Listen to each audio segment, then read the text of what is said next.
संजय राउत जो कह रहे हैं हम बदमाश हैं, गुंडे हैं, ऐसे गुंडों का इलाज अमित शाह जी करना जानते हैं, मोदी जी करना जानते हैं। बहुत सारे गुंडों का जो कांग्रेसी गुंडे थे उनका इलाज कर दिया है।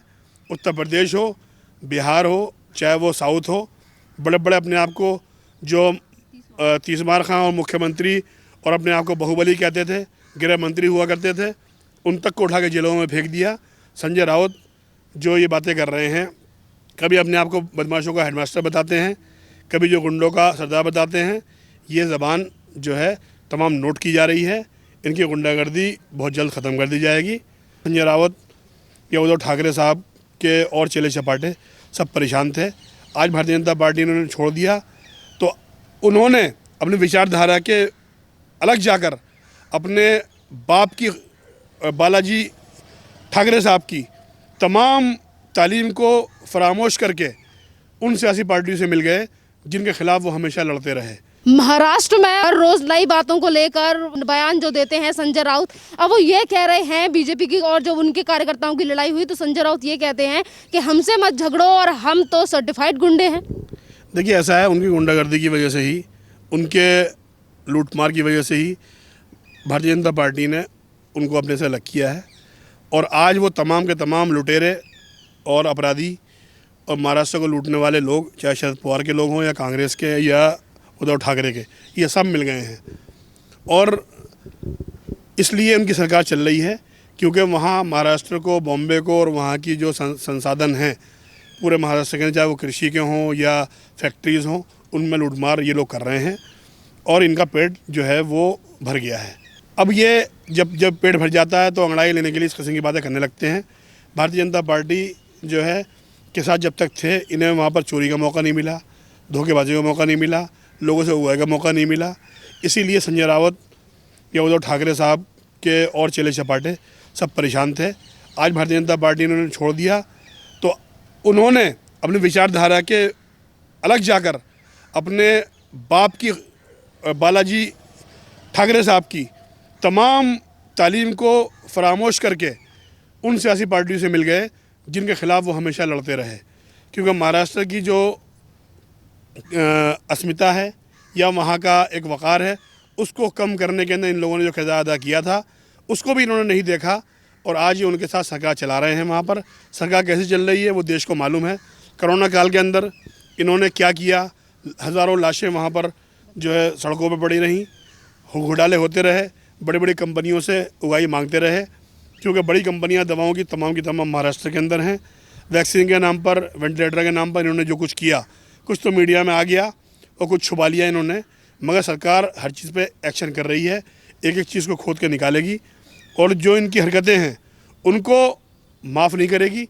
इन्हीं चीज़ से घबरा कर वो ये सरकार को दबाने की कोशिश कर रहे हैं। संजय राउत जो कह रहे हैं हम बदमाश हैं, गुंडे हैं, ऐसे गुंडों का इलाज अमित शाह जी करना जानते हैं, मोदी जी करना जानते हैं। बहुत सारे गुंडों का जो कांग्रेसी गुंडे थे उनका इलाज कर दिया है। उत्तर प्रदेश हो, बिहार हो, चाहे वो साउथ हो, बड़े बड़े अपने आप को जो तीसमार खां और मुख्यमंत्री और अपने आप को बाहुबली कहते थे, गृह मंत्री हुआ करते थे, उन तक को उठा के जेलों में फेंक दिया। संजय राउत जो ये बातें कर रहे हैं, कभी अपने आप को बदमाशों का हेडमास्टर बताते हैं, कभी जो गुंडों का सरदार बताते हैं। ये ज़बान जो है तमाम नोट की जा रही है। इनकी गुंडागर्दी बहुत जल्द ख़त्म कर दी जाएगी और ऐसे गुंडों से निपटने के लिए हमारे पास वो ताकतें हैं, तमाम सरकारी बल है जो अब तक कांग्रेस और इन जैसी सियासी पार्टियों ने अपने लिए इस्तेमाल किया था। सर, संजय राउत इस तरीके का बयान देते हैं कि हम सर्टिफाइड गुंडे हैं, पर जनता की भलाई के लिए एक बयान नहीं दिया जाता इनकी तरफ से। देखिए, वो क्या बोलते हैं, क्या उनका स्टाइल है, पूरा देश देखता है कि उनके बोलने के अंदर कोई वज़न नहीं है। हमेशा जो है बात कंट्रोवर्सी ही करेंगे, हमेशा जो है वो एक दूसरे को जलील करने ही करेंगे, चाहे पार्लियामेंट हो या पार्लियामेंट के बाहर। उनका इतिहास रहा है। इसीलिए भारतीय जनता पार्टी ऐसे लोगों से परेशान थी, हाथ जोड़ के इनको रवाना कर दिया कि भाई तुम अपना जाओ हमारे पास से, हम और बदनाम होना नहीं चाहते। कब तक ढोते हम इन लोगों को, चाहे वो अकाली दल वाले हों जो वहाँ स्मैक बेच रहे थे पंजाब के अंदर, चाहे ये महाराष्ट्र में शिवसेना हो। इनकी वजह से भाजपा बहुत परेशान थी, इनकी वजह से बहुत सारे एक्शन हम नहीं ले पाते थे। अब पूरी तरीके से एक्शन लिए जा रहे हैं, चाहे पंजाब हो या महाराष्ट्र या और जगहें जहाँ पर भी जो भी अन्याय अत्याचार पब्लिक के साथ हो रहा है, उन तमाम के तमाम अत्याचारों को देखा जा रहा है और हमारा गृह मंत्रालय और केंद्र सरकार दोनों अपने किसी भी निर्णय पीछे नहीं हटेगी। शिवसेना जो कर रही है, जो इसने लॉकडाउन में किया है और ख़ासतौर पर कोरोना महामारी के अंदर जो इन्होंने घोटाले किए हैं वो सबके सब सामने आने वाले हैं। बहुत जल्द देश देखेगा और पार्लियामेंट का अभी इजलास शुरू होने वाला है।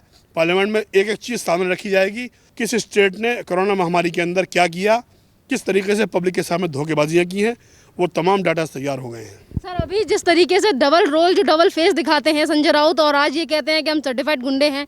इससे पहले ये प्रधानमंत्री की तारीफ कर रहे थे कि माहौल बदल रहा है, फिर उसके बाद बोलते हैं कि प्रधानमंत्री देश के सबसे अच्छे नेता हैं। तो ये दो तरीके की बातें क्यों करते हैं? और जब इन्होंने प्रधानमंत्री की तारीफ की थी तो जनता की तरफ से ये सवाल था कि ये तारीफ इसीलिए की जा रही है क्योंकि अपने आप को ये घोटालों से बचाना चाहते हैं, क्योंकि एक एक करके जो खुलासे हो रहे हैं कि प्रधानमंत्री इन्हें बचा लें।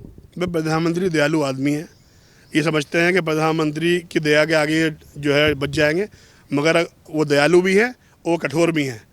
वो दयालु देश की जनता के लिए हैं और उनके आंसू या उनकी जो नरम दिली है वो देश के आवाम के लिए, अच्छे लोगों के लिए है। इस किस्म के लोग चापलूसी करके, अच्छी बातें करके नहीं बच पाएंगे।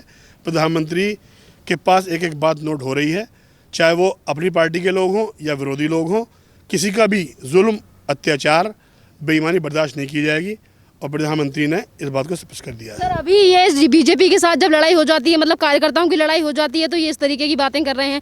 इससे पहले शरद पवार की तरफ से भी बयान आया था और शरद पवार ने कहा था कि शिवसेना भरोसा करने लायक पार्टी नहीं है। तो क्या दरार पड़ चुकी है इस महाराष्ट्र की सरकार में? शरद पवार तो पीएम इन वेटिंग है, पिछले 35 साल से वेटिंग में रहेंगे। उनका क्या जिक्र विचारों का जो है, वो तो वेटिंग में हैं, वेटिंग में रहेंगे और हर 5 साल के बाद में प्रधानमंत्री बनने का ख्वाब देखते हैं। और अभी अब के उन्होंने ख्वाब जल्दी देखना शुरू कर दिया है 3 साल पहले। उनको चाहिए कि ख्वाब जो है वो थोड़ा देर से देखें, वरना इतने दिन शायद जो ख्वाब देखने में और दिक्कतें हो जाएंगी। सर अभी शिवसेना का खास नेता प्रदीप शर्मा, उसकी भी गिरफ्तारी हुई है। जो अंबानी के घर के सामने जेलेटिन स्टिक्स रखी गई थी, उसको लेकर भी बड़े बड़े खुलासे होने के अब तकाजे लगाए जा रहे हैं। हमारा गृह मंत्रालय यही काम कर रहा है कि जो देश के लोगों के साथ में और देश की संपत्ति के साथ खिलवाड़ करना चाहते हैं, आतंकवादियों से मिले हुए हैं या आतंकवाद करना चाहते हैं, चाहे वो किसी भी धर्म के हों, किसी भी समुदाय के हों, किसी को बख्शा नहीं जाएगा।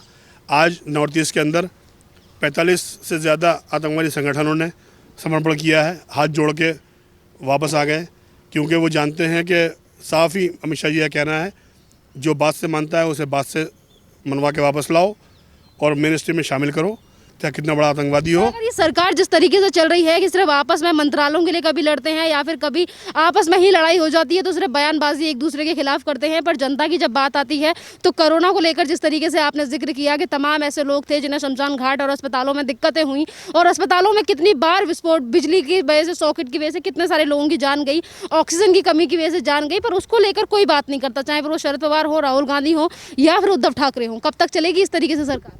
देखिए, ऐसा है, सरकार तो चल रही है और वो देश के सामने कैसे चल रही है। आज पूरे देश के अंदर अगर कहीं मौतें हुई हैं, सबसे ज़्यादा मौतें अगर कहीं हुई तो महाराष्ट्र के अंदर हुई हैं और महाराष्ट्र के अंदर सबसे ज़्यादा लोग जो है कोरोना महामारी के अंदर शहीद हुए हैं। इन तमाम की जो है जवाबदारी इनके बनती है, चाहे वो संजय राउत हों या जो उद्धव ठाकरे हों, इनको जवाब देना पड़ेगा।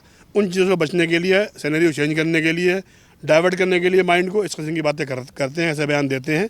इसलिए ऐसे बयान से कोई फ़ायदा नहीं होने क्या वाला। कहना चाहोगे संजय राउत के लिए जो हमेशा इस तरीके का बयान? संजय रावत राष्ट्र हित में काम करें और कांग्रेस और जो है शरद पवार के साथ मिलके जो वो हांडी पका रहे हैं, काठी की हांडी, वो बहुत दिन चलने वाली नहीं है। मेन स्ट्रीम में वापस आएँ, राष्ट्र हित में काम करें, महाराष्ट्र के उत्थान के लिए काम करें, जब भी जो है देश का भला हो सकता है, महाराष्ट्र का भला हो सकता है। धन्यवाद सर।